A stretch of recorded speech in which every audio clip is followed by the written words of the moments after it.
Halo, selamat pagi Indonesia, selamat pagi Jakarta dan juga kota-kota lainnya. Kita berjumpa lagi dalam Perspektif Indonesia yang biasanya seperti biasa disiarkan atas kerjasama antara Populus Center dan jaringan Radio Smart FM, juga didukung oleh The Match Senayan Jakarta. Dan acara ini juga disiarkan selain di jaringan Radio Smart FM, juga di jaringan Radio Sonora yang merupakan kelompok dari media grup Gramedia.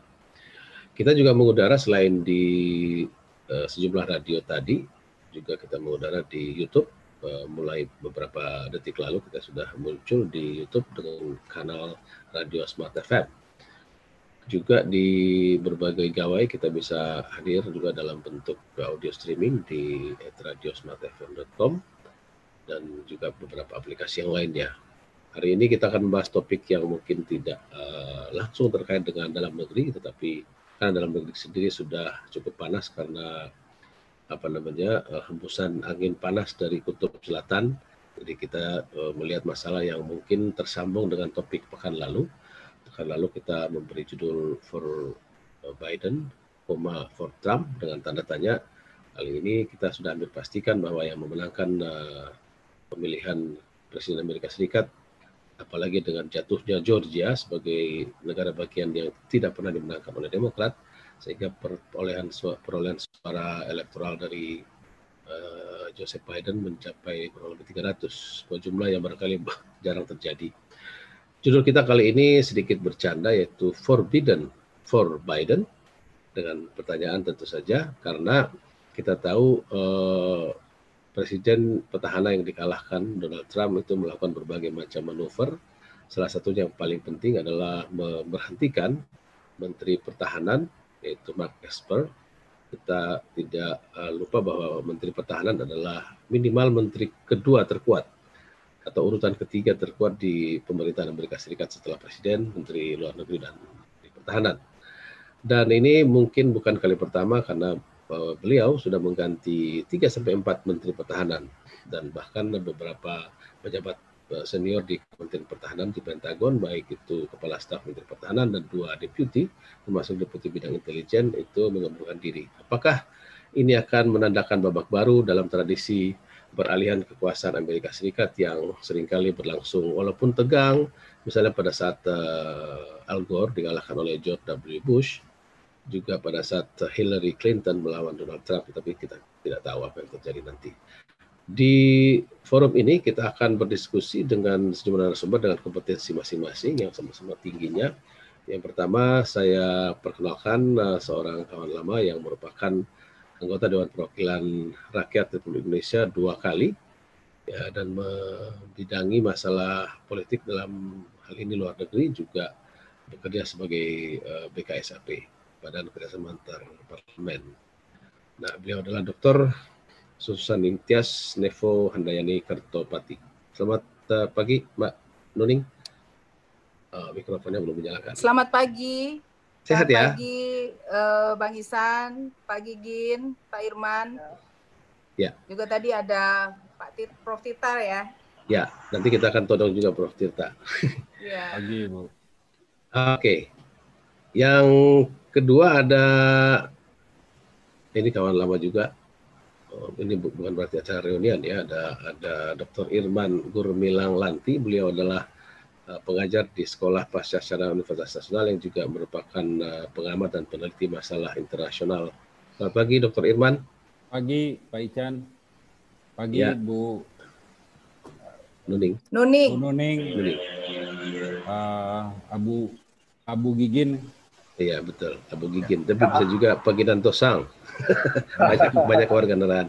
Itu tadi sudah disapa Gigin Praginanto, jurnalis kondang yang banyak menulis masalah internasional dan terakhir bekerja secara formal di Nihon Keizai Shimbun atau Nikkei, kantor berita Jepang. Selamat pagi Pak Gigin. Selamat pagi Chan, dan selamat pagi semua pembicara yang luar biasa dan asik nih kelihatannya ini obrolannya nanti. Ya, Pak Gigin memilih banyak sinar matahari karena memang beliau banyak bersentuhan dengan negara matahari terbit. Di luar situ ya.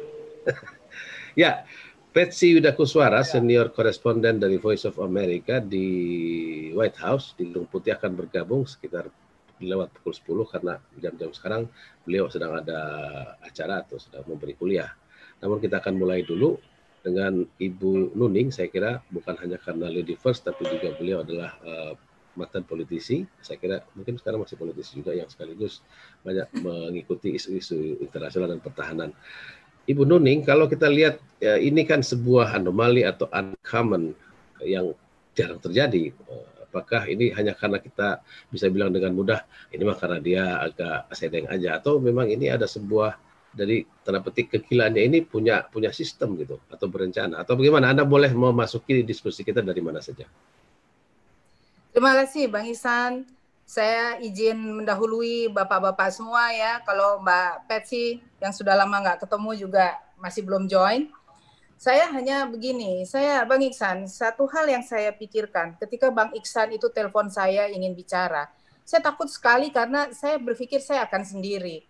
Karena saya melihat publik Indonesia maupun ya di Amerika sendiri, itu kok kelihatannya semua ingin pro Biden gitu dan Kamala Harris.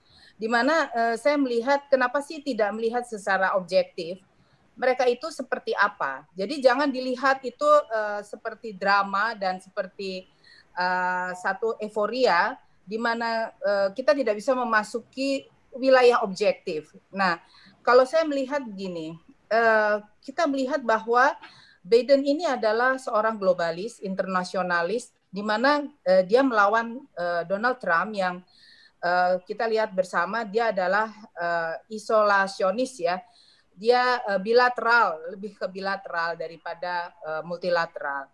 Jadi pengalaman saya pada saat saya masih menjadi anggota BKSAP DPR dan Komisi 1 Komisi Luar Negeri DPR, hal yang tidak semua hal itu bisa selesai dengan multilateral, karena dalam lobby-lobby multilateral itu tentunya akan memakan banyak biaya dan lain sebagainya.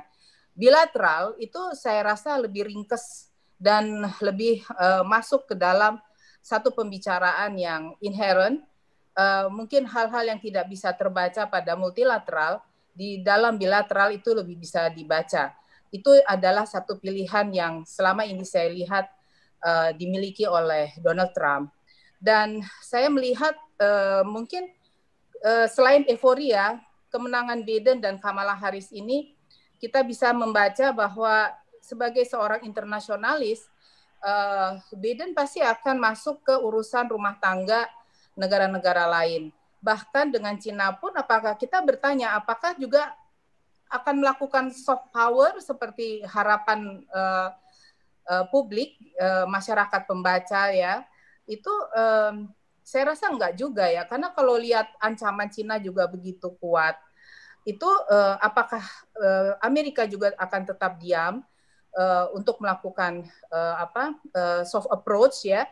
Saya rasa juga enggak gitu ya. Saya yakin bahwa nanti akan ada gelombang-gelombang ambisi Amerika yang akan mempengaruhi kawasan.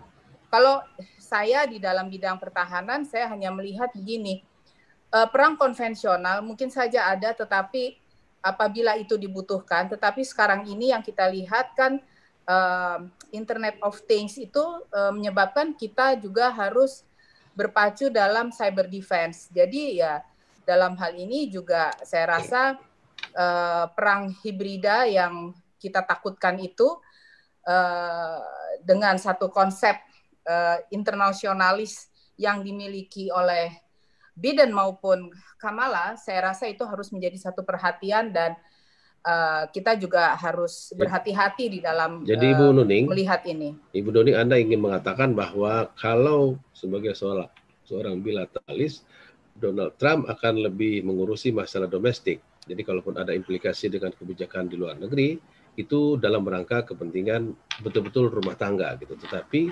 sebagai wakil atau representan dari multilateralis, Anda mengatakannya sebagai globalis, maka rumah bagi Biden dan Harris itu justru seperti idiom klasik bagi pemerintahan Amerika, yaitu ya di seluruh dunia. Artinya dia ingin mengatakan bahwa sebagaimana mereka selalu menempatkan menteri luar negeri seperti menteri utama gitu ya. Bukan menteri. Betul.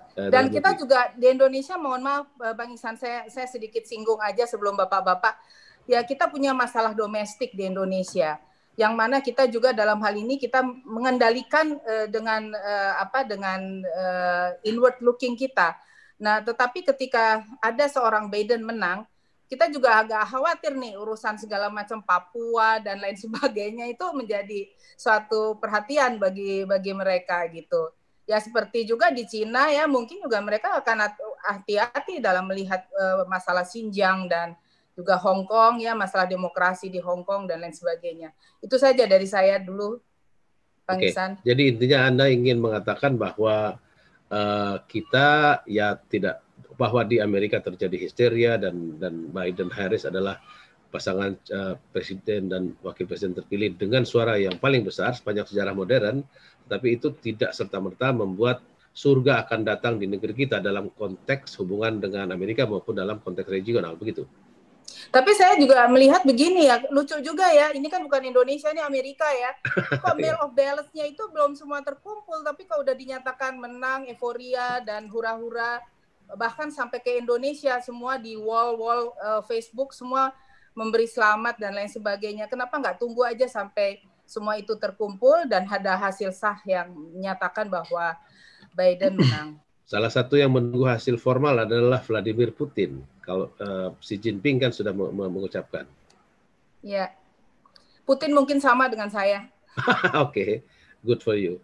Oke, itu tadi suara Mbak Nuning atau Dr. Susaning Tias Nevo Handayani Kertopati. Beliau adalah pengamat masalah luar negeri dan pertahanan, juga mantan anggota DPR RI yang membidaki masalah tersebut, sekaligus bekerja lama sebagai anggota Badan Kerjasama Antar Parlemen. Tentu beliau bukan narasumber sembarangan. Namun setelah ini kita akan lanjutkan lagi dengan dua narasumber saya yang lain, yaitu Dr. Irman Gurmilang Lanti dan juga Pak Gigit Praginanto. Sambil menunggu Ibu Petsi selesai memberi kuliah, Ibu dosen Petsi, dan kita akan bergabung dengan seorang koresponden di Gedung Putih yang dekat dengan denyut yang sedang kita bicarakan, yaitu Donald Trump. Kita lanjutkan setelah pesan komersial dari studio Smart FM Jakarta. Ya, kita lanjutkan lagi topik kita, dan tadi sudah menyimak ulasan dari Dr. Irman Gurmilang Lanti, seorang pengajar dari Sekolah Pasca Sarjana Universitas Nasional atau UNAS Jakarta, dan juga jurnalis senior Gigit Praginanto yang sedang menikmati akhir pekan sambil mencari udara segar dan hangat di pinggir pantai sana, daerah utara Jakarta. Kita kembali juga ke Dr. Susaning Tias Kertopati. Mbak Nuning, halo? Halo Mbak Nuning? Halo? Oh, Mbak Nuning belum muncul lagi. Oke, bisa dilanjutkan Pak Gigin. Jadi dalam hal ini Jepang yang paling bergembira dengan menangnya Joe Biden gitu ya? Salah satu yang bergembira. Iya. Jepang sangat bergembira karena dia bisa lebih rileks dalam menghadapi Amerika. Dan Cina pun juga akan lebih senang karena dengan kenyataan bahwa ekonomi Amerika sangat memburuk akibat perang dagangnya dengan Cina, maka kemungkinan besar Biden tidak akan mau melanjutkan perang dagang dengan Cina untuk menghindari kejatuhan ekonomi Amerika lebih jauh lagi. Tapi tidak berarti berhenti total. Biden akan mencari ruang-ruang untuk mempertahankan harga diri pribadinya. Jangan sampai dia kemudian disebut sebagai antek Cina. Dan Cina kemudian akan memanfaatkan kenyataan ini, apalagi sudah terbukti bahwa Cina satu-satunya dari negara besar, dari 5 ekonomi terbesar di dunia yang masih berhasil tumbuh, yang perekonomiannya tetap tumbuh secara positif. Sementara Amerika sudah negatif. Dan ini menjadi sangat dimanfaatkan untuk negosiasinya dengan Amerika dalam konflik di Laut Cina Selatan. Karena sebagaimana kita ketahui, Donald Trump sangat keras terhadap Cina dalam konflik di Laut Cina Selatan terkait dengan tumpang tindih klaim di antara negara-negara yang ada di sekitar Laut Cina Selatan tersebut. Tapi saya kira kalau dalam hal ini Biden juga tidak akan mau mundur karena apabila Laut Cina Selatan ini dikuasai oleh Cina, ini sangat berbahaya bagi kepentingan negara lain termasuk Amerika, Jepang, Korea, dan lain sebagainya. Karena sepertiga dari total pelayaran yang ada di dunia ini melalui Laut Cina Selatan. Dan kita ketahui Laut Cina Selatan ini berhubungan juga dengan salah satu selat yang paling penting di dunia, paling sibuk, yaitu Selat Malaka. Oke. Coba kita ke sana, Dr. Irman Lanti. Anda saya tahu banyak sering menekuni isu-isu ini, hampir sama dengan Pak Gigin. Anda bahkan belum lama kembali juga dari Jepang dalam isu-isu yang sama, terkait dengan Pasifik maupun Laut Cina Selatan. Kepentingan Indonesia tentu selain bahwa demokrasi di Amerika merupakan kampus dari banyak sekali negara modern, karena kita tahu Amerika adalah satu tempat di mana demokrasi modern diajarkan sebagai common democracy. Tetapi kalau kita melihat tuduhan bahwa dalam kampanye misalnya dikatakan Biden akan lebih condong ke Cina sebagaimana tuduhan dari tim dari Donald Trump, tetapi pasti tidak akan seperti itu tentu. Seperti apa Anda melihat situasi yang akan terjadi dalam ketegangan di Laut Cina Selatan, terus upaya konsolidasi di Trans-Pasifik, di kerjasama Pasifik, termasuk di mana Indonesia harus menjalankan politik bebas aktif sebagai kredo hubungan luar negeri kita? Ya, terima kasih Pak Ican. Jadi memang pertanyaannya adalah apakah Biden foreign policy ini akan berbeda dengan Trump foreign policy terutama di Asia atau di Laut Cina Selatan. Saya melihat ada beberapa hal yang memang akan berbeda, tapi ada beberapa hal yang mungkin akan dipertahankan. Jadi yang pertama tadi Pak Gigin sudah mengatakan bahwa adanya TPP. Jadi pemerintahan Biden ini pasti akan memutuskan kembali kepada lingkaran multilateralisme, diantaranya adalah kalau di kawasan ini adalah TPP. Tapi juga kalau tingkat global dia juga keluar dari WHO dan sebagainya, jadi dari WHO. Jadi dia akan kembali nanti ke WHO dan beberapa organisasi lain. Tidak peduli NATO. Ya, dan beberapa organisasi lain yang memang ditinggalkan seperti misalnya UNESCO dan lain sebagainya. Jadi dia akan kembali ke sana. Tapi kemudian apakah memang dia kemudian akan melunak secara bilateral kepada Cina? Saya di sini ingin melihat bahwa apa yang dikatakan Bu Nuning tadi di awal sebenarnya benar, bahwa pasti pemerintahan Biden akan lebih concern terhadap isu-isu seperti misalnya Xinjiang atau isu-isu Hong Kong atau isu-isu yang lain gitu, yang sifatnya memang merupakan tindakan Cina di dalam wilayahnya sendiri yang dianggap sebagai melanggar hak asasi manusia dan sebagainya. Secara tradisional Partai Demokrat biasanya lebih concern terhadap isu hak asasi manusia dibandingkan dengan Partai Republik. Lalu kemudian bagaimana apa yang terjadi di Laut Cina Selatan, terutama karena Trump sudah membuat yang namanya Quad, yang namanya FOIP, Free and Open Indo-Pacific.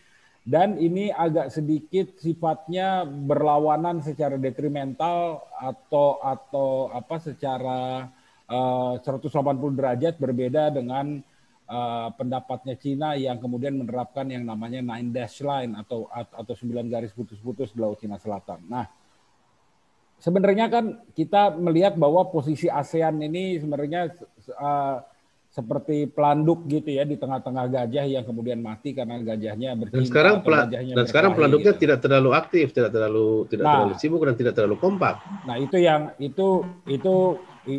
masalah yang benar bahwa memang begitu. Tapi saya ingin melihat dari sisi Biden-nya. Jadi Biden memang tampaknya kalau menurut saya ini mungkin kesempatan bagi ASEAN untuk sebenarnya jualan yang namanya ASEAN Outlook on Indo-Pacific, gitu ya. Tapi Pak Irman diaktifin dulu dong, dikompakin dulu dong ASEAN-nya. Kan kita belum dengar apa-apa lagi dari ASEAN dalam beberapa tahun terakhir. ASEAN minggu lalu summit di Vietnam, walaupun online tapi sifatnya summitnya di Vietnam gitu seperti itu, dan terus terang agak mengecewakan karena memang tidak ada sebuah rencana yang kemudian menyebutkan bahwa ASEAN akan menyatukan posisi di dalam menghadapi baik Cina maupun Amerika Serikat. Tidak ada kejelasan di sana. Bahkan di dalam statement akhirnya itu tidak menyebutkan negara manapun, walaupun jelas yang dimaksud adalah Cina dengan agresi di Laut Cina Selatan. Tapi ini yang kemudian kalau menurut saya, kalau Biden masuk gitu ya, saya melihat ada opportunity untuk sebenarnya menjual ide ini ke Biden. Kenapa? Karena Biden sangat percaya pada multilateralisme. Walaupun kemarin VoIP itu dihasilkan tidak juga dengan tidak dengan unilateral karena ada India, ada Jepang, ada Australia juga di sana. Tapi tentunya Biden akan melihat ini posisi 10 negara yang ada di sini ini seperti apa gitu. Jadi menurut saya malah kemungkinan untuk bisa menjual AOIP atau ASEAN Outlook on Indo-Pacific ini sangat kuat gitu loh. Pada pemerintahan Biden. Ya, memang PR-nya kemudian betul Pak Ican bahwa kembali kepada ASEAN. ASEAN-nya serius nggak dengan AOIP-nya ini? Jangan-jangan ini AOIP ini cuman dokumen yang dihasilkan cuman karena nggak mau ikut VoIP atau nggak mau ikut 9 Dash Line gitu loh, seperti itu. Tapi saya pikir ya di sini kembali kepada peran Indonesia tentunya sebagai negara terbesar gitu ya. Indonesia juga harus agak sedikit menentukan sikap. Tadi Pak Gigin mengatakan bahwa Indonesia juga harus ikutan TPP misalnya gitu. Padahal Indonesia sudah ikutan BRI gitu ya, Belt Road Initiative gitu seperti itu. Supaya seimbang gitu ya. Ini sebenarnya adalah memang kembali kepada kepemimpinan nasional kita. Jadi bagaimana bahwa kita bisa melakukan manuver-manuver diplomasi yang kemudian membuat banyak kawan, tapi minimalisir musuh gitu, seperti itu. Jadi jangan dipersepsikan seperti zero sum. Jadi kalau ikut BRI nggak bisa ikut TPP atau ikut TPP nggak bisa ikut BRI. Kalau posisinya seperti itu, setiap negara di kawasan manapun akan sulit gitu. Oke, baik. Dan itu tadi kredo yang kita punya justru membuat kita menarik, yaitu bebas dan aktif. Pertama kali bebas, tapi yang kedua bukan bebas pasif tapi bebas aktif. Ibu Nuning, tadi kita sudah sampai pada isu sekitar apa yang kita lakukan karena sebagai negara besar tentu kita penting pasti di kawasan ini, dan bagaimana kita merapikan barisan ASEAN dalam melakukan negosiasi dengan dua kekuatan yang sedang coba bermain di Pasifik dan Laut Cina Selatan, yaitu Amerika Serikat dan Republik Rakyat Cina. Ibu Nuning, ada saran? Ya, ketika kita disampaikan ke politik dunia bahwa Indonesia adalah negara bebas aktif, bebas aktifnya itu seperti apa? Nah, saya sebagai mantan anggota Komisi 1 DPR dan BKSAP, saya kan juga banyak melakukan kunjungan-kunjungan ke negara-negara lain. Diplomat kita itu adalah pertanyaannya, apakah juga aktif dalam melakukan satu diplomasi yang bisa mempengaruhi negara lain untuk mendukung kepentingan Indonesia itu sendiri. Saya kok melihatnya, saya rasa saya sih dengan segala hormat kepada para diplomat kita, tetapi kurang greget gitu ya kalau saya lihat Bang Iksan. Dan kita kan juga harusnya sebagai pendulum kita menentukan diri sendiri. Kita itu kalau kita berbaik hati kepada Cina atau berbaik hati kepada Amerika, tentu kita harus mendapatkan porsi-porsi keuntungan kita yang jelas. Jangan sampai kita hanya terbawa pada permainan kawasan yang dimainkan oleh perang antara kepentingan Cina maupun Amerika, karena kan kita juga sendiri melihat bahwa Cina belakangan ini kan begitu aktif ya dengan platform militer aktifnya. Mereka memperkuat juga secara konvensional alutsistanya dan lain sebagainya, apalagi juga ya terkait dengan Internet of Things itu mereka melakukan cyber defense yang luar biasa. Nah, kita juga sebagai satu negara yang di mana kita bebas aktif, kita juga besar harus memiliki sistem diplomasi yang kuat. Mbak Nuning, negara besar. Negara besar, betul. Makanya ini kita ini seperti anak gadis cantik yang ada di samudra, yang lalu kemudian dilirik oleh Amerika maupun Cina dengan segala kepentingan mereka. Kita harus cerdas di dalam menyikapi dan juga dalam berdiplomasi, begitu Bang Iksan. Ya, artinya saran Anda bahwa momentum ini harus dipersiapkan baik-baik oleh Bang Iksan. Ya. Kita lihat aja dalam penanganan terorisme. ASEAN itu punya gigi nggak? Katanya macan ASEAN, macan Asia, ASEAN. Tapi kan belakangan ini kan, coba, apabila ada masalah terorisme di Filipina, mereka urus sendiri, di Indonesia urus sendiri. Tidak ada kerjasama saling membantu antara negara ASEAN. Sama-sama sedang repot di rumah masing-masing kali ya. Iya betul, itu masak sendiri-sendiri gitu. Padahal hubungan bertetangga tetap harus dijaga sebagaimana kita di komplek kan atau di sebuah kampung. Selain kita jaga urusan kita, sebagian dari irisan kita bagi kepada orang lain. Sebenarnya segampang itu. Kenapa masalahnya ya Ibu Nuning? Ya, itu lagi kembali kepada interoperabilitas di dalam sistem komunikasi antar negara ASEAN yang saya rasa belakangan itu juga antara pro dan kontra di kawasan, ada yang pro China, ada yang pro Amerika, lalu kemudian apabila kita datang kepada satu rapat koordinasi ASEAN, kita bisa rasakan kok getaran itu gitu. Lo pro mana, gue pro mana gitu. Itu terasa banget gitu. Ya, dan sehingga semua ngomong basa-basi gitu ya, pura-pura saling baik-baik aja. Ya. Oke, Ibu Nuning dan juga Mas Gigin serta Kang Irman, kita akan lanjutkan lagi sambil nanti kita coba minta sedikit tambahan dari Profesor Tirta jika berkenan, juga nanti PETSI akan bergabung jam 9.30 kurang lebih. Pastikan Anda masih dalam Perspektif Indonesia. Habis ini kita ikuti dulu Jurnal 9 yang merupakan kumpulan liputan selama 1 pekan dari jaringan Radio Smart FM. Kita akan kembali nanti setelah Jurnal 9 dari studio. Setelah Jurnal 9 yang merupakan rangkuman berita sepekan, kita kembali lagi dalam Perspektif Indonesia dan kembali masih bersama saya Ican Lembah dari rumah. Kita semua dari rumah, sebuah normal baru di mana kita akhirnya lama-lama terasa nyaman juga kali ya. Dan narasumber saya masih Gigin Praginanto, jurnalis senior, juga ada pengajar di Universitas Nasional di Sekolah Pasca Sarjananya yaitu Dr. Iman Bernilang Lanti, dan juga pengajar di Universitas Intelijen kalau tidak salah ya, Ibu Nuning, Dr. Susani Tias. Universitas Pertahanan. Universitas Pertahanan, maaf, Universitas Pertahanan. Ibu Dr. Susani Tias Nevo Handayani Kertapati.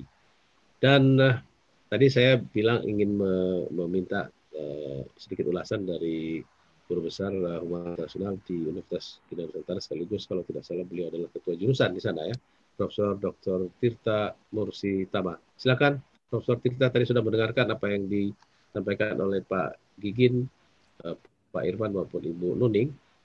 Khususnya gini, Anda kan kalau tidak salah juga cukup memahami apa yang terjadi dengan Jepang sekarang, terus Pasifik, ASEAN. Kan kita ujung dari seluruh kegiatan politik, baik itu diplomasi maupun kegiatan politik domestik, termasuk politik lokal, adalah ekonomi. Bagaimana kita memahami ekonomi dalam konteks ini, dan setelah Trump nanti, apakah Biden akan membuat masa depan kita lebih baik? Ya, baik, terima kasih Bang Ican. Salam hormat dulu untuk Mas Irman, ya, Pak Gigin dan Mbak Nuning ya. Saya ikuti dari awal tadi. Semoga suara saya jelas.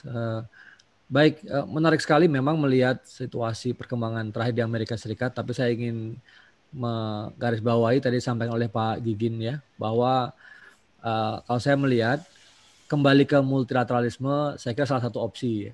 Tapi juga tidak berarti kemudian meninggalkan bilateralisme. Tadi Mbak Nuning juga sampaikan. Jadi ada agenda-agenda Amerika Serikat yang akan didorongkan lewat bilateral gitu.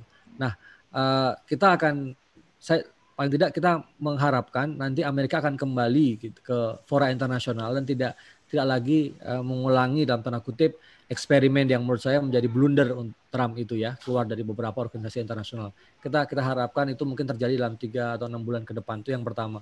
Yang kedua, saya melihat akan ada konsolidasi dengan mitra-mitra tradisional dia ya, terutama di Asia. Tadi disebutkan dimintakan kesaksian tentang Jepang dan ASEAN, tadi Bang Irman juga sampaikan itu. Saya kira dengan kondisi ekonomi Amerika yang tidak lebih baik ya dari awal ketika dijanjikan Trump ini, menurut saya apes ya. Jadi berusaha untuk membangkitkan ekonomi domestik ya dengan lebih nasionalistis, tapi kemudian datanglah pandemi gitu. Kalau kita lihat data-data itu spike pertama ya itu paling mungkin 2-3 2 tahun pertama lah, 1 tahun 2 tahun pertama itu cukup lumayan untuk kondisi mengurangi apa namanya unemployment, kemudian ada manufacturing segala macam. Tapi belakangan itu karena pandemi dan lain-lain agak drop ke bawah dan GDP ratio segala macam itu minus gitu ya, sehingga kondisinya tidak lebih baik sedikit dari ketika Obama gitu. Nah, ini tidak bisa lagi source-nya domestik kalau menurut saya.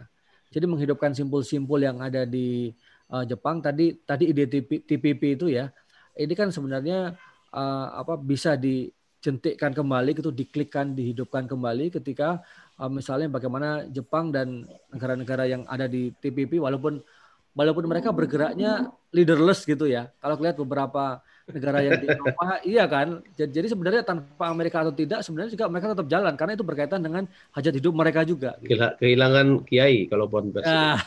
Dan kiainya. Jadi kalau Pak Gigin kalau dulu flying geese itu ya, yang paling geese, yang paling depan itu mungkin udah nggak ada gitu.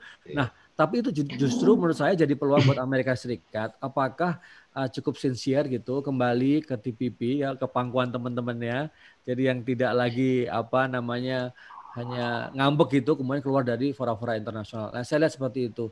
Untuk Pak Tirta, sebagian peserta TPP itu kan juga tidak semuanya yang agak tegang dengan Cina, sebagian malah cukup mesra juga gitu. Jadi artinya mereka bisa melihat dengan lebih pragmatis gitu bahwa Cina di tangan kiri saya, Amerika di tangan kanan saya. Kira-kira begitu ya. Bagaimana kita bisa melompat ke sana, dan jangan lupa leaderless itu juga terjadi konon di ASEAN karena kita kehilangan tokoh-tokoh yang misalnya baik diplomat maupun kepemimpinan di ASEAN. Apa Anda setuju? Ya, baik. Betul Bang Ican. Saya secara umum saya setuju dengan itu ya. Makanya sekarang hampir tidak ada leader di dunia ini yang memang bisa menjalankan semuanya sendiri gitu ya.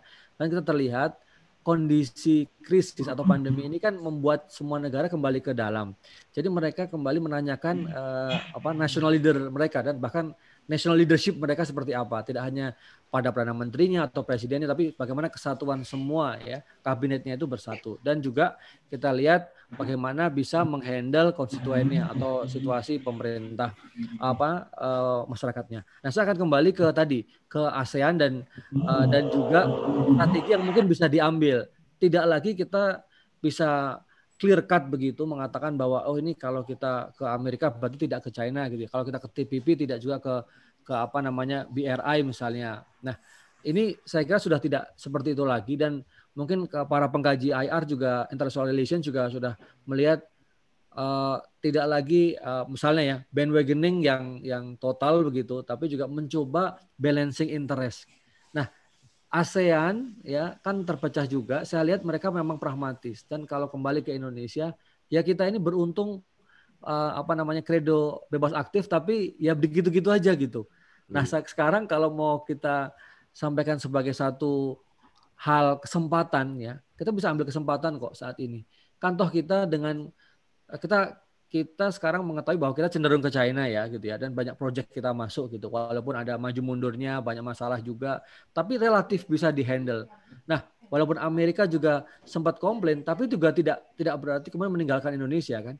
Nah, saat ini sekarang walaupun tadi Mbak Nuning sampaikan kita mungkin akan berhadapan dengan kasus-kasus HAM dan lain-lain, Papua ketika Demokrat kembali memimpin, itu menurut saya wajar saja ya. Nah, tapi kita ini justru momentum dan itu bagian dari percakapan politik internasional gitu ya. Oh iya, itu menjadi satu hal yang biasa, dan hampir semua negara punya masalah domestik seperti itu. Ya, betul. Dan saya kira mungkin satu hal saya lihat sih teman-teman diplomat sekarang sudah lebih asertif ya, dan progresif lah kalau kita lihat, dan cara Kemlu untuk menyiarkan ya, mendiskriminasikan hal-hal yang dilakukan para diplomat atau diplomat senior itu luar biasa gitu. Jadi lewat medsos mereka melihat bagaimana di PBB misalnya atau di Jenewa dan lain-lain. Jadi saya kira adalah mulai memperlihatkan dari keluar dari zona nyamannya gitu. Ya mohon maaf kalau saya salah ya, tapi saya lihat banyak diplomat yang sangat terbuka mengatakan dan cukup berusaha untuk fasih menggunakan medsos. Nah, itu luar biasa. Mungkin gitu Bang Ican sedikit Oke. bumbu-bumbu untuk diskusi kita pagi hari ini. Ya, salah satu keterampilan Donald Trump adalah menggunakan medsos. Bahkan dia memecat Rex Tillerson sebagai State Secretary, sebagai Menteri Luar Negeri. Itu luar biasa ya. Lewat Twitter. Dan kemarin juga Mark Esper juga diberitahu dengan Twitter ya. Ini dahsyat Presiden Twitter dia. Oke. Bu Nuning, tadi tambahan dari Prof. Tirta itu ya, apakah kita memang harus lebih terampil lagi, karena kan ini katakanlah sebuah ruang kosong di mana ASEAN katakanlah semua punya masalah rumah tangga. Di Thailand ada masalah petani, di Malaysia juga ada konflik domestik politiknya, di Filipina tetap ada masalah di selatan, dan Myanmar ada Rohingya, dan juga mungkin Vietnam dalam politik domestik. Kan semua punya masalah, tetapi kan ekonomi harus terus maju. Dan bagaimana saran Anda kepada para diplomat kita yang membantu Presiden untuk makin meningkatkan tensi kita kembali mengurusi ASEAN, dan apalagi secara simbolik ASEAN kan kantornya di sini gitu loh ya. Ya, Bang Ihsan, tadi saya agak senang dengan apa yang disampaikan oleh Pak Tirta ya, bahwa para diplomat kita belakangan ini sudah keluar dari zona nyamannya. Itu penting sekali, karena zona nyaman itu yang menyebabkan tidak kemana-mana. Kita sebagai negara bebas aktif bisa diem aja kan, artinya dalam tanda kutip kan. Nah itu juga bisa bebas loh. Gitu. Diam itu bisa bebas loh. Ya itu diem kan artinya bisa bebas gitu, nggak ngapa-ngapain artinya. Tapi kalau kita bicara soal diplomasi, tentu kita tidak bisa mengatakan tuh hanya tugas Kemlu yang ada di luar negeri. Di sana kan juga ada Perbinlu, di sana juga ada Adhan ya. Itu juga masing-masing memiliki tugas. Leading sektornya kan tetap Pejambon, Bu. Pejambon betul, tetapi kan itu dalam sistem kerjanya kan terintegrasi. Ya. Mereka saling memberikan masukan ya untuk akhirnya ada output yang bermanfaat bagi negara. Saya rasa itu yang juga harus dilakukan ya. Seperti halnya sekarang kalau kita lihat bahwa Biden adalah globalis. Nah, Perbinlu di negara-negara itu ataupun Adhan juga harus mulai mengantisipasi bagaimana ini perang kognitif, mungkin juga ada perang hibrid ya atau apa yang mungkin saja terjadi di kawasan gitu. Nah, itu kan juga bisa terantisipasi apabila Adhan juga Perbinlunya juga aktif untuk melakukan satu deteksi dini. Ya, kalau kita lihat kan berbagai kejadian kecil-kecil, senggol-senggolan terjadi di sekitar depan rumah kita di Laut Cina Selatan, dan untuk sementara itu tetap teredam. Tetapi kan juga ada problem lain yang misalnya terjadi yang bersisian dengan kita di Sabah, di Filipina Selatan, dan juga di Patani, di Rohingya. Mungkin saya mau tanya ke Pak Irman, bagaimana kita bisa menempatkan diri, karena kalau kita belum bisa memimpin sebagai gerakan ekonomi, minimal gerakan untuk peace building misalnya, katakanlah begitu, karena kita punya pengalaman membereskan masalah di Poso, di Aceh, meredam di Papua. Terima kasih Pak Ican. Ya memang itu satu hal yang walaupun ini agak ini sedikit dari diskusi mengenai Biden ya. Tapi memang kalau kita melihat apa yang harus terjadi di ASEAN, saya pikir memang bukan hanya permasalahan ASEAN terhadap negara-negara di luar ASEAN. Seperti misalnya ASEAN dengan Cina atau ASEAN dengan Amerika Serikat, ASEAN dengan Jepang dan sebagainya. Tapi juga ada isu di dalam ASEAN sendiri. Saya pikir memang ini masanya kita diingatkan gitu ya, dengan adanya konflik antara Cina dengan Amerika Serikat, dan kita tampaknya ASEAN ini berada pada posisi terjepit. Memang kita diingatkan bahwa PR di dalam ASEAN itu banyak sekali. Tadi Pak Ican mengatakan bahwa banyak sekali konflik yang terjadi di dalam internal daripada negara-negara ASEAN. Kita punya permasalahan Papua, Thailand punya permasalahan Thailand Selatan di Patani, lalu kemudian Myanmar punya permasalahan di Rakhine, di Karen juga, Filipina juga demikian gitu. Nah, saya pikir bagaimana sebenarnya isu-isu ini bisa kemudian diselesaikan dengan pendekatan ASEAN sendiri. Saya melihat bahwa potensi Indonesia untuk menjadi peace builders di ASEAN itu luar biasa luar biasa. Walaupun kita memang masih punya problem di Papua gitu ya.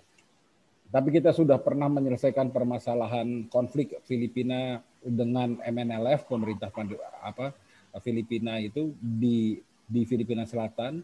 Lalu kemudian kita juga menyelesaikan konflik internal kita di Aceh, di Ambon, di Poso dan sebagainya. Kita punya pengalaman peace building yang sangat-sangat kuat. Dan saya pikir mungkin negara-negara ASEAN lebih comfortable bila yang masuk untuk mendamaikan perdamaian di dalam negara ASEAN sendiri itu adalah negara ASEAN juga, gitu ya, dibandingkan mereka harus mengundang ataupun harus ada internasionalisasi dari kasus-kasus ini, gitu, seperti itu. Nah, oleh karena itu Indonesia mungkin tadi Pak Tirta, Bu Nuning mengatakan mengenai kapasitas Kementerian Luar Negeri. Saya pikir memang Kementerian Luar Negeri kita harus lebih aktif di dalam bidang peace building. Jangan hanya kemudian setiap 10 tahun sekali kita kemudian menjadi negara anggota tidak tetap Dewan Keamanan gitu ya. Seolah-olah kayak sebuah yang rutin gitu, apa sesuatu yang rutin, tapi tidak ada legasinya kemudian keluar dari situ. Nah, yang kedua adalah sebenarnya peran masyarakat sipil, Pak Ican. Jadi saya pikir masyarakat sipil seperti misalnya Pak Yusuf Kalla gitu ya, yang sekarang sudah tidak ada di pemerintahan gitu. Beliau punya pengalaman peace building yang sangat-sangat kuat. Dan saya pikir kenapa punya kredensial ya. Dan kredensialnya sudah diakui di tingkat internasional, bukan hanya di tingkat regional gitu. Jadi saya pikir kenapa tidak misalnya orang seperti Pak Yusuf Kalla misalnya membuat kayak semacam CMI gitu, yang Crisis Management Initiative yang didirikan oleh mantan Presiden Finlandia Martti Ahtisaari misalnya, atau misal Carter Center. Maksud Anda itu salah satu jembatan atau salah satu alat untuk mengelola kembali soliditas ASEAN gitu ya? Di antaranya Pak, di antaranya. Saya pikir Indonesia harus sangat memainkan peran leadership yang sangat kuat di ASEAN. Bukan hanya dalam ASEAN vis-a-vis negara-negara di luar ASEAN, tapi di dalam ASEAN sendiri. Kerjasama maritim misalnya di Laut Natuna Utara misalnya, atau di Laut Cina Selatan. Itu bisa dilakukan sesama anggota ASEAN, sehingga kita nggak usah tangkap-tangkapan dengan kapal Vietnam, kapal Thailand dan lain sebagainya seperti itu. Tapi kita bangun sebuah kapasitas bersama. Saya pikir memang yang namanya bilateralisme atau unilateralisme memang tidak dapat dihindarkan karena setiap negara pasti akan melihat kepada kepentingan nasionalnya.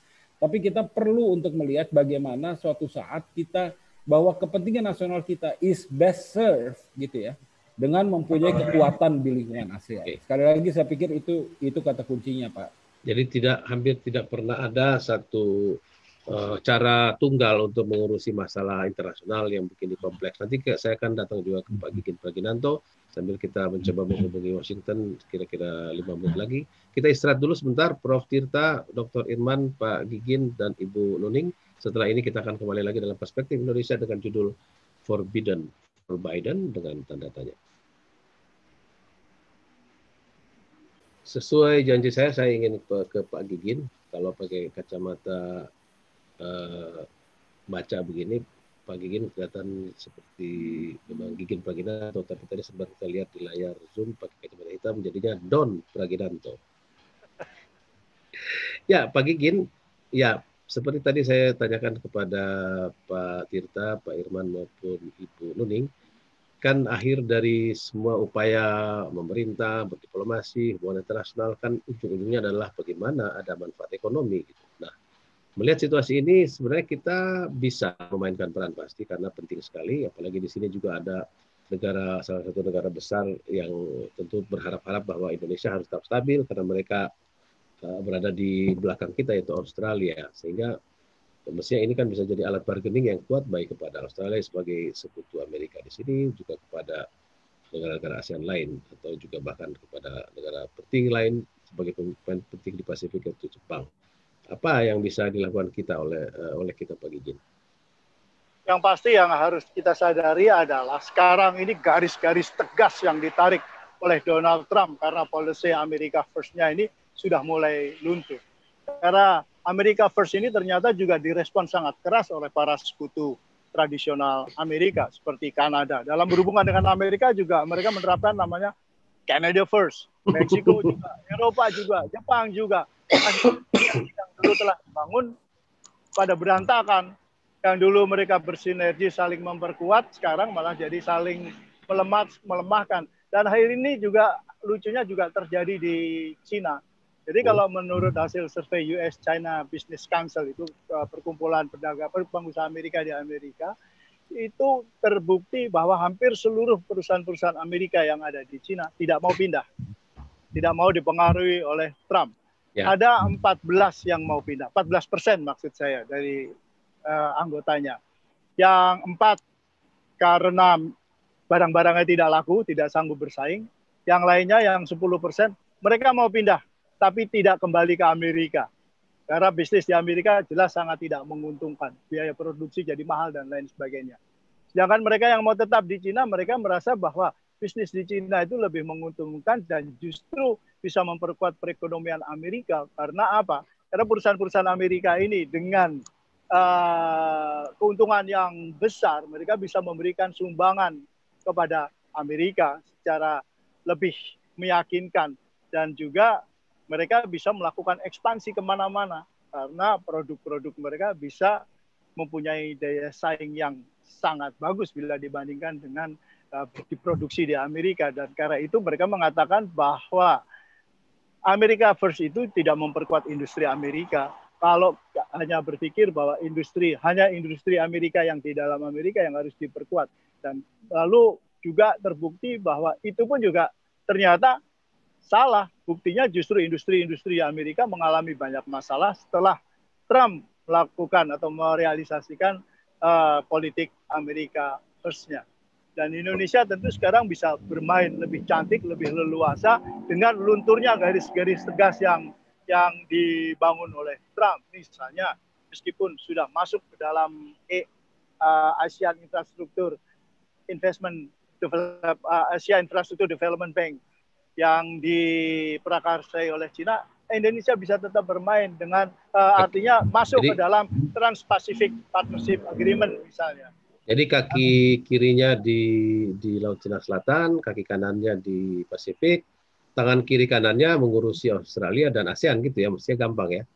Iya, dan Biden tidak akan keberatan dalam hal ini karena dia sudah sangat merasakan bagaimana pendekatan konflik itu ternyata justru lebih merugikan.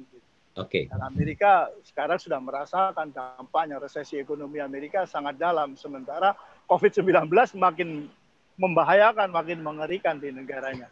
Oke, baik. Smart Listeners dan juga sahabat Sonora, tadi setelah kita berdiskusi dengan beberapa narasumber saya, mulai dari Dr. Susani Tias Kertopati, Profesor Tirta Mursitama, Dr. Irman Lanti, dan Pak Gikin Praginanto, kita sudah berhadapan dengan orang yang pasti lebih dekat dari kita dengan Trump, karena beliau adalah senior koresponden dari Voice of America di Gedung Putih, di White House, di pusat kejadian, di TKP. Sudah ada Ibu dosen Petsy Widaskuswara yang sudah kita berhasil culik dari acara perbincangannya di sebuah di alma mater kalau tidak salah. Halo Ibu Petsy. Halo, makasih loh ya aku dikasih titel baru Ibu dosen. Iya dong, memang dong. Semua kita adalah dosen sesungguhnya. Amin. Oke, tadi kita sudah berbicara. Ya, gimana? What did I miss? Kita tadi berbicara beberapa hal, tentu yang pertama kita coba raba-raba, pasti mata kami tidak setajam mata Petsy yang lebih dekat sana, tapi kurang lebih apa yang akan terjadi dengan Amerika yang sekarang tiba-tiba ada pemecatan kali keempat, tetapi yang keempat ini Menteri Pertahanannya dipecat 70 hari atau sekarang 69 hari jelang harus diserahkan jabatan kepada pemenang pemilu Amerika, pemilu presiden. Juga kita tahu bahwa di belakang Mark Esper juga mundur 3 staf senior, kepala staf Kementerian Pertahanan, 2 deputi, bahkan salah satunya deputi intelijen. Yang menarik adalah apakah memang Amerika akan melewati ketegangan ini. Mungkin ketegangan ini jauh lebih tegang daripada sewaktu Hillary Clinton melawan Donald Trump atau sewaktu Al Gore dikalahkan oleh George W. Bush. Saya tidak ingin berpanjang kalam, Petsy Widaskuswara langsung dari Washington DC. Kalau secara umum ketegangan di sini sih memang tegang banget ya. Maksudnya belum pernah ada dalam sejarah di mana Presiden Amerika Serikat itu intinya menolak berkomitmen untuk peralihan kekuasaan secara damai dan menolak untuk mundur ketika sudah dinyatakan kalah. itu kan baru terjadi dalam sejarah ya, kita ingat tahun 2000 saat Al Gore sudah memberikan pidato konsesinya terus kemudian menarik kembali dan akhirnya diusut sampai ke Mahkamah Agung, baru 36 hari kemudian dinyatakan kalah. Tapi situasinya memang beda sekali antara Al Gore dengan Donald Trump sekarang ini. Meskipun Donald Trump menang dalam berbagai kasus gugatan hukumnya, bahkan jika sampai ke Mahkamah Agung pun, secara matematika, sebagian besar analis yang saya ajak bicara itu menyatakan sulit sekali Donald Trump itu bisa menembus jumlah elektor sehingga dia bisa menang. Itu satu. Jadi secara umum memang kondisi negara sedang gonjang-ganjing dan jadi sedang kalau, kritis. mohon maaf, kalau Indonesia disebut tidak TSM, tidak terstruktur, tidak sistematis, dan tidak masif. Mungkin begitu ya istilah Indonesianya seperti itu. Tapi juga ada semacam kesan bahwa mungkin bangsa Amerika juga sudah agak desensitize saat ini karena sudah begitu banyak yang kami alami di negara ini selama masa pemerintahan Donald Trump, di mana in a way everything is shocking but nothing is surprising, begitu kan komentar para analis. Nah, khusus terkait dengan Mark Esper dan pencopotan para pejabat Dewan Amerika Serikat. Pejabatnya mundur. Yang dicopot menteri tapi Mark Esper dipecat oleh Donald Trump.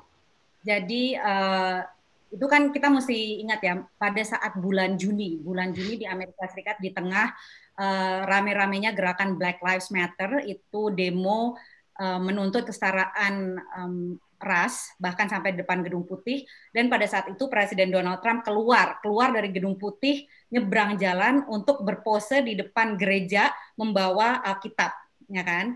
Itu yang dibilang sebagai foto op. Pada saat itu di jalanan itu para demonstran itu dibersihkan dengan gas air mata dengan menggunakan pasukan Garda Nasional. Beberapa hari setelah itu Menhan mantan Menhan sekarang Mark Esper memberikan statement bahwa dia tidak setuju.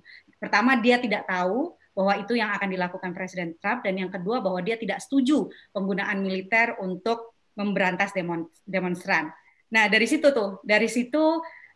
kegeraman Presiden Trump terhadap pejabatnya yang satu ini sampai akhirnya kulminasinya adalah minggu ini di mana Mark Esper dipecat, dan baru saja keluar reportase yang bagus sekali investigatif dari Washington Post yang mengatakan 1 jam sebelum dia dipecat itu Mark Esper memberikan memo ke Gedung Putih yang menyatakan bahwa apabila pasukan Amerika Serikat di Afghanistan ditarik mundur itu akan kacau. Intinya dia nggak setuju.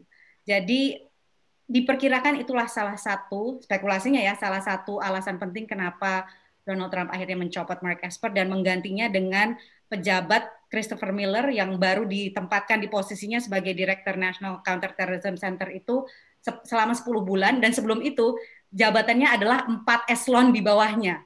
So, it's a lot of question marks mengapa good for him. Cepat ya naiknya ya. Tapi Patsy, yang bisa kita katakan secara anekdotal bahwa menteri yang sulit bertahan di zaman Trump adalah justru menteri pertahanan. Nah, ini kan menteri pertahanan keempat ya. Ada tokoh senior nama James Mattis juga berbeda pendapat secara terbuka sesekali gitu. Tapi Rex Tillerson juga sebagai menteri penting, menteri luar negeri juga diperhatikan gitu. Nah, apa yang sebenarnya terbaca di balik layar sana terkait dengan tindak tanduk Donald Trump sendiri dalam menghadapi situasi ini? Tadi kita berdiskusi apakah ini memang bagian dari strategi untuk mempersiapkan panggung baru untuk buying time, mumpung panggungnya belum beres, masih ada lampu spot, masih ada kamera, sehingga dia menyiapkan ini untuk mengkapitalisasi atau monetize ini sebagai langkah awal untuk tetap duduk di posisi politik, tidak sebagai presiden, tapi juru bicara penting dari katakanlah oposisi. Spekulasinya memang begitu kan, karena ya selama ini yang kita tahu dari Presiden Donald Trump itu kan dia memang suka sekali media spotlight, dia tidak suka kalau misalnya disaingi oleh lawannya dalam hal apapun lah ya. Terus menjawab pertanyaan Ican yang pertama tadi, apa kriteria untuk bisa bertahan lama dalam pemerintahan Trump adalah loyalitas. Itulah yang sangat diinginkan oleh Presiden Trump. Dulu istilah zaman generasinya Pak Gigin dan Ibu Nuning serta Pak Irman, monoloyalitas ya, kepada Trump yang Maha Esa gitu ya istilahnya. Pokoknya everything has to be about what he wants. Dan memang seperti itu kan, karena dia ini tadinya latar belakangnya bukan politisi, kemudian terbiasa bukan memimpin negara, tapi memimpin perusahaan, dan itu pun perusahaan keluarga yang mana didukung oleh semua anak-anaknya. So he's used to that kind of thinking. Jadi mungkin itu juga salah satu. Atau Patsy, mungkin ini secara joke lagi, terbiasa karena ada acara TV-nya dulu sering mengatakan you fired. Mungkin ya, jadi ternyata gatel. Ya, tapi ya itu kita nggak tahu apa tujuannya. Banyak spekulasi, mungkin mempersiapkan ke panggung berikutnya seperti Ican bilang tadi. Yang kedua, it may just be, ini spekulasi lagi ya, bahwa dia itu sakit hati sama Mark Esper. So right now, this is the time for him to just, ya udahlah, pecatlah semua orang yang membuat dia selama ini sakit hati. Ada juga perkiraan bahwa sebentar lagi mungkin Direktur FBI juga akan dicopot, kemudian CIA Gina Haspel juga akan dicopot. Jadi ya gitulah gonjang-ganjing. Padahal jarang terjadi kan dalam situasi lame duck begini harus mengambil keputusan yang strategis. Bahkan sekarang justru sedang bekerja untuk transisi. Nah, sampai sekarang dia belum concede dan sampai sekarang dia belum memberikan kunci transisi tersebut kepada timnya Biden. Jadi biasanya kalau di politik Amerika Serikat itu begitu ada yang menang, itu kan langsung yang outgoing sama yang incoming kan bekerja sama kan, tim transisinya harus padu. Joe Biden diberikan briefing intelijen misalnya, kemudian dikasih tahu lah, ini dokumen gue simpen di sini ya, ini orang-orang yang mesti dihubungin ya aja. Nah itu tidak ada. Termasuk tas untuk membawa tombol nuklir. Ya, pokoknya intinya a smooth transition of power itu kan penting sekali kan untuk membina negara. Nah tapi uniknya Joe Biden itu sampai sekarang kan ya dia belum diberikan aba-aba, dan ini agak menarik. Jadi yang memberikan aba-aba itu adalah sebuah lembaga kecil dalam pemerintah federal namanya General Services Administration. Dia harus ascertain, namanya proses ascertainment, yang bilang bahwa oke, ini Pilpres dimenangkan oleh Joe Biden, jadi sekarang kita mulai proses transisi ke Joe Biden. Nah itu sampai sekarang belum dibolehkan oleh Presiden Trump untuk si pemimpin lembaga tersebut melakukan hal tersebut. Jadi masih terkatung-katung. Untungnya si Joe Biden ini kan mantan wapres. Jadi dia udah tahu lah tombol lampu ada di mana aja di Gedung Putih gitu kan kasarnya. Sudah akam sih lah, anak kampung sini lah ya di Gedung Putih ya. Jadi dia nggak perlu tanya lagi, toilet kamar kecil di mana gitu, nggak perlu tanya lagi. Tidak seperti zaman Carter dari kampung langsung ke Gedung Putih ya. Nah, jadi pada saat minggu lalu ya dia ditanya bagaimana gitu proses transisi terkatung-katung, dia bilang, well, if it happens, it's good, tapi kalau enggak, there's nothing that stops us from planning between now sampai Januari 20, dia bilang gitu. Oke, itu tadi Patsy Widakuswara dari Logic Tradisi. Kita akan lanjut lagi nanti dengan Patsy, sembari juga memberikan kesempatan lagi kepada Pak Gigin, Ibu Nuning, dan Pak Irman, serta Pak Tita untuk memberikan semacam hasil akhir dari diskusi kita. Patsy kita akan datang lagi ke Patsy nanti setelah tayangan komersial. Kita kembali ke studio Smart FM Jakarta. Ya, kita masih punya sekitar 14-15 menit untuk mengunci diskusi kita. Halo. Dan saya ingin berikan kesempatan. Masih lagi webinar sama Populi. Saya ingin beri kesempatan dulu kepada. Mohon maaf, ini mikrofonnya Ibu Nuning bisa dimatikan dulu. Tolong host. Halo host.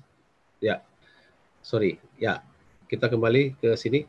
Patsy bisa ceritakan kalau tidak salah ini dalam tradisi Amerika setelah semuanya dianggap beres, settled gitu, terus perlahan-lahan Amerika ini kan negara yang administrasinya lengkap sekali sehingga dia tidak menyebut pemerintahan sebagai government tetapi sebagai administration. Nah, kita tahu banyak sekali langkah-langkah yang tiba-tiba perlahan-lahan ditarik dari keprotokolan, termasuk bagaimana CIA, bagaimana FBI, bagaimana Secret Service, bagaimana pengawalan, bagaimana macam-macam itu.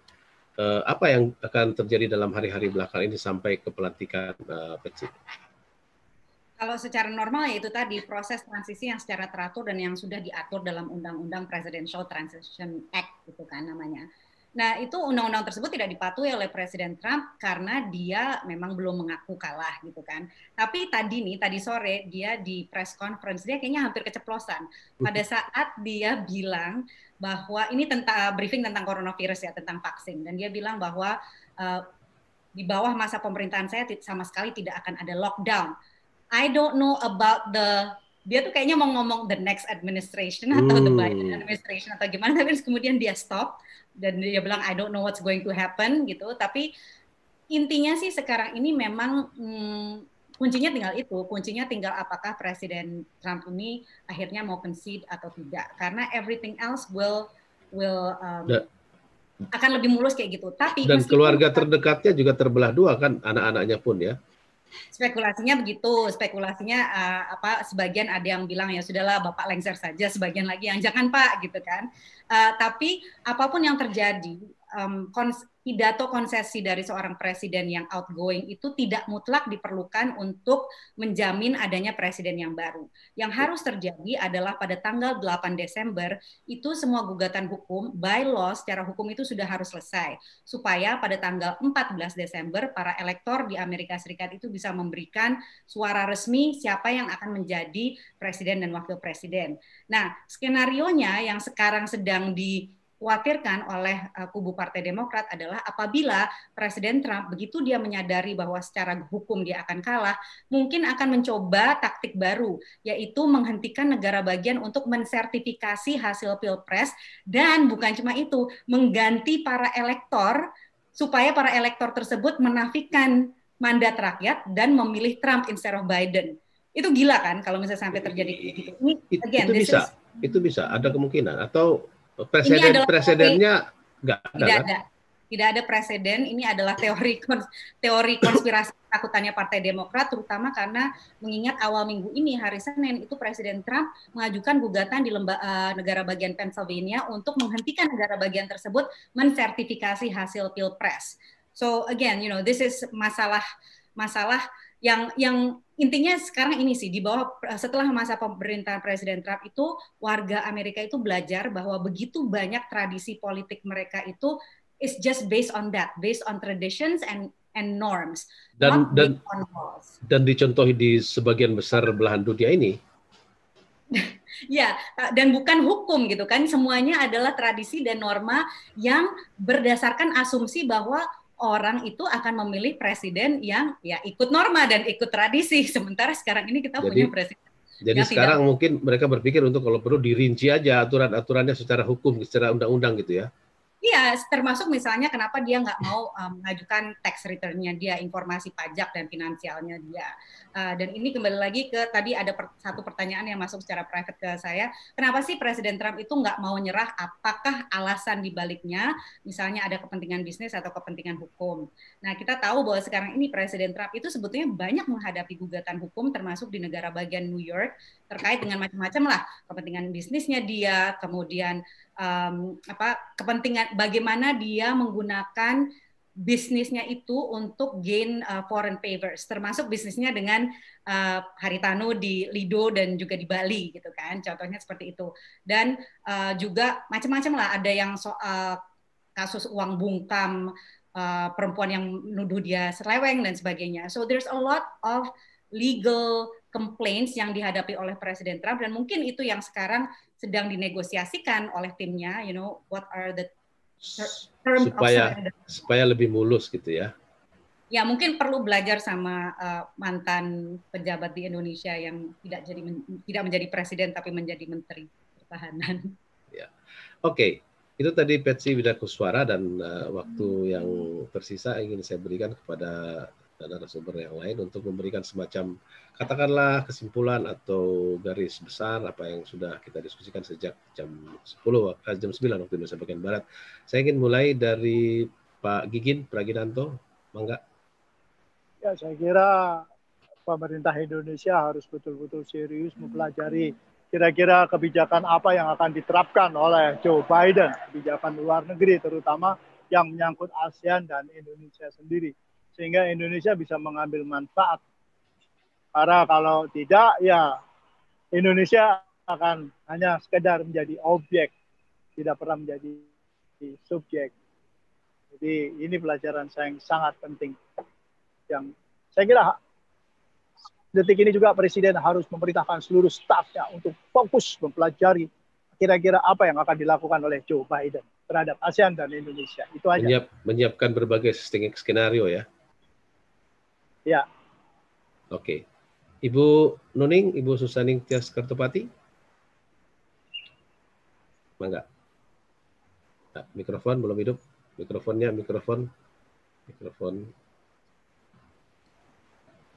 Ya, baterai saya hampir habis nih. Oh ya, sebentar lagi selesai Pak Gigen, tenang. Halo. Iya. Ya, mangga. Ya, Monggo. saya mungkin sama dengan Pak Gigin ya. Kita jangan sampai hanya jadi objek, tetapi kita juga harus berpikir bahwa kita sangat mengharapkan apabila memang Biden yang akhirnya diputuskan sebagai pemenang juga akan melakukan satu investasi yang positif di Indonesia, juga melakukan satu kerjasama yang baik ya, yang yang friendly, terutama di kawasan, sehingga tidak memperuncing keadaan yang ada, dan justru sangat berharap bahwa globalis dari Biden ini tidak lalu kemudian berperan terlalu aktif sehingga mengacak-ngacak sistem negara lain, utamanya di ASEAN. Saya rasa itulah harapan kita semua. Dan tenang aja, kita punya wakil Asia di sana minimal setengah, yaitu Kamala Harris. Saya rasa sih nggak gitu-gitu amat deh. Iya. Bercanda, tenang. Oke, cukup? Ibu Nuning? Halo? Ya. Ya, cukup itu saja kesimpulan kita? Iya, semoga siapapun yang menjadi presiden Amerika akan mendatangkan keuntungan bagi Indonesia. Dan harus Indonesia first ya? Iya. Oke, Dr. Irman. Ya. Sorry. Ya, tenang, Peci tenang. Ya. Dr. Irman. Oke, terima kasih Pak Ican. Jadi saya pikir mungkin satu hal dari pelajaran selama 4 tahun kita hidup bersama Trump ini gitu ya, yaitu bahwa sebenarnya kita tidak boleh menyerahkan nasib kita melulu kepada kekuatan besar di dunia. Hal ini terutama sangat benar untuk negara-negara middle power ya, seperti kita dan negara-negara ASEAN yang lain. Saya pikir memang suatu saat kita memang harus betul-betul menentukan bahwa kita ini sebenarnya mau kemana. Jadi kalau dulu kita pernah mempunyai istilah ketahanan nasional gitu ya, ketahanan nasional, ketahanan regional dan sebagainya, perlu untuk direvisit lagi. Kenapa? Karena kita tidak bisa hidup berada di dalam roller coaster seperti ini. Baik. Jadi nanti kita nggak tahu nanti pemerintahan Biden seperti apa. Dugaan saya Biden juga tidak akan terlalu ekstrim mengambil keputusan yang 180 derajat berbeda dari apa yang diambil Trump. Dia pasti akan mereview semua kebijakan Trump, misalnya mengenai Korea Utara, mengenai Cina, mengenai Laut Cina Selatan dan sebagainya seperti itu. Dan apalagi masih punya pekerjaan lama di Timur Tengah juga dan juga di Afrika. Iya, itu kayaknya prioritas mereka ya seperti itu. Dan ini juga sekarang agak sedikit membingungkan posisi pemerintah Trump yang kemudian mengajak semua beberapa negara Arab untuk membuka hubungan diplomatik dengan Israel in exchange of bantuan dari Amerika Serikat. Ini juga sangat membingungkan apakah ini juga akan diteruskan oleh Trump, dan ini kebijakan ini sangat ditentang oleh Palestina tentunya gitu.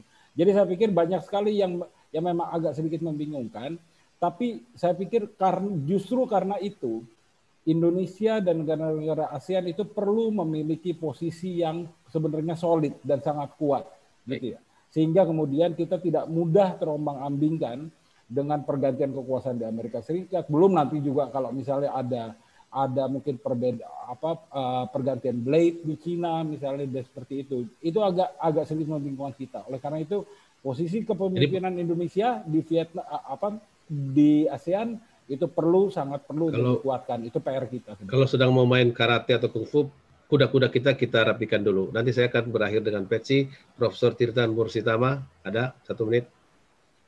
Ya. Baik, terima kasih. Senang sekali satu frame dengan Peci. Teman satu angkatan nih Bang nih ya. Waduh, reunian dong. Saya banyak pahala hari ini. Alhamdulillah. Baik, kalau saya mengatakan pelajaran Biden ini ya, yang most likely akan dijadikan pemenang, itu akan kembalinya merestore ekonomi domestik, tapi dengan strategi yang lebih multilateralisme. Dan di situ yang diharapkan tumbuh bersama begitu. dengan mengarah ke TPP juga, nanti dengan Jepang dan dengan Asia. Ingat dengan ASEAN walaupun dengan kondisi seperti itu, tapi saya yakin ASEAN nggak bakal ditinggalkan. Nah tadi disampaikan Mbak Nuning juga, kalau kita harus bisa maju gitu ya, leader di ASEAN, saatnya ini kita mempelajari seperti apa dan kita menawarkan agenda gitu, sehingga kita juga memberikan sinyal kepada China bahwa kita tidak selalu bergantung hanya kepada China. Dan relatif ya, kalau dari Demokrat pemimpinnya walaupun agak cerewet soal HAM, tapi lebih bisa ngomong gitu, bisa ngobrol, nerima kalau diskusi. Saya kira itu poin yang penting yang kita bisa jadikan satu modalitas ya. Itu Bang Ican, thank you banget. Baik. Dan padahal walaupun dikatakan Demokrat seringkali lebih lunak ke Cina, yang pertama kali membuka kunjungan ke Cina justru Presiden Republik, yaitu Nixon kalau tidak salah.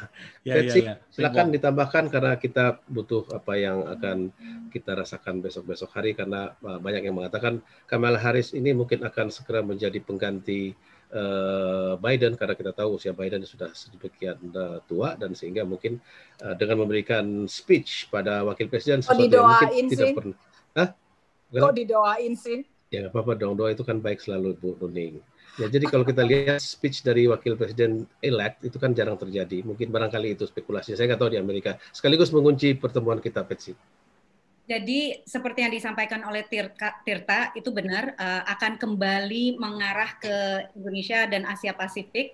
Mungkin akan ada pivot to Asia 2.0, mungkin ada pengurangan fokus dari Middle East. Meskipun tadi seperti disampaikan oleh salah satu pembicara berikutnya, Abraham Accords itu kemungkinan juga akan dilanjutkan oleh Presiden Biden, namun dengan syarat bahwa ada konsesi-konsesi tertentu yang diberikan kepada Palestina. Itu saya tanya langsung ya kepada Biden, apakah dia support normalisasi hubungan Israel dengan negara-negara Muslim, dan jawabannya begitu, I do support, but Israel has to show a deeper commitment towards the two-state solution. Demikian, seperti itu jawabannya. Terkait dengan komitmen pemerintahan Biden yang akan datang terhadap Asia Pasifik itu, hari ini dia sudah mengadakan pembicaraan telepon dengan pemimpin Australia, Jepang, dan juga Korea Selatan untuk intinya menekankan kepada para sekutu di kawasan bahwa it's okay, I'm back, the United States is back, we're no longer America first, it's going to be America. Tiga kaki Pasifiknya sudah diajak bicara ya? Sudah diajak bicara hari ini, dan kita tinggal tunggu aja, mungkin sebentar lagi akan ada pembicaraan telepon dengan Presiden Jokowi. Dan satu hal yang perlu ditekankan juga bahwa sekarang ini posisi Indonesia menguntungkan sekali kan. Di bawah masa pemerintahan Presiden Trump itu kan jelas kecenderungan Indonesia mendekat ke Tiongkok, apalagi terutama dengan bantuan vaksin dari Tiongkok itu kan. That's something that the Biden administration has to overcome. Kalau misalnya memang dia merasa perlu Indonesia, merangkul Indonesia khususnya sebagai salah satu pemain kunci di ASEAN dan juga di APEC, apalagi kalau nanti mau mulai lagi dengan berbagai multilateral yang lain termasuk TPP. So there's actually a lot of opportunities bagi Indonesia, seperti Tirta bilang tadi, mungkin masalah HAM akan diobyok-obyok sedikit, ya, tapi sedikit-sedikit aja. Tenang Ibu Nuning. Most likely it will be the same kind of foreign policy that we already know from the Obama administration. Gitu aja. Oke. Itu Patsy Widakuswara dari Washington DC yang merupakan senior koresponden dari VOA, Voice of America, sebuah media penting di Amerika Serikat. Juga tadi berbicara sebelumnya, maaf, Profesor Tirta Mursi Tama, teman satu kelasnya Patsy, yang merupakan guru besar di Universitas Bina Nusantara atau BINUS. Juga ada Dr. Irman Gurmilang Lati, seorang pengamat masalah internasional yang sekarang aktif juga sebagai pengajar di Sekolah Pasca Sarjana Universitas Nasional Jakarta. Dr. Susaning Tias Nevo Handayani Kertapati, mantan anggota DPR RI yang juga lama bertugas sebagai anggota Badan Kerjasama Antar Parlemen dan pengamat masalah pertahanan. Juga sebelumnya lagi ada Pak Gigin Praginanto, ini teman satu profesinya Ibu Patsy dan saya dulu. Pak Gigin, terima kasih. Selamat berolahraga kembali, dan karena memang masalah global ini adalah salah satunya yaitu COVID, nampaknya kedatangan Biden itu akan membuat kerjasama global menghadapi COVID itu akan mungkin lebih baik, karena toh tidak ada negara yang bisa menghadapi masalah ini sendirian, karena tidak ada negara yang sedang tangguh, semua negara sedang pingsan. Saya Ican Olema, selamat beraktivitas pekan, sampai jumpa.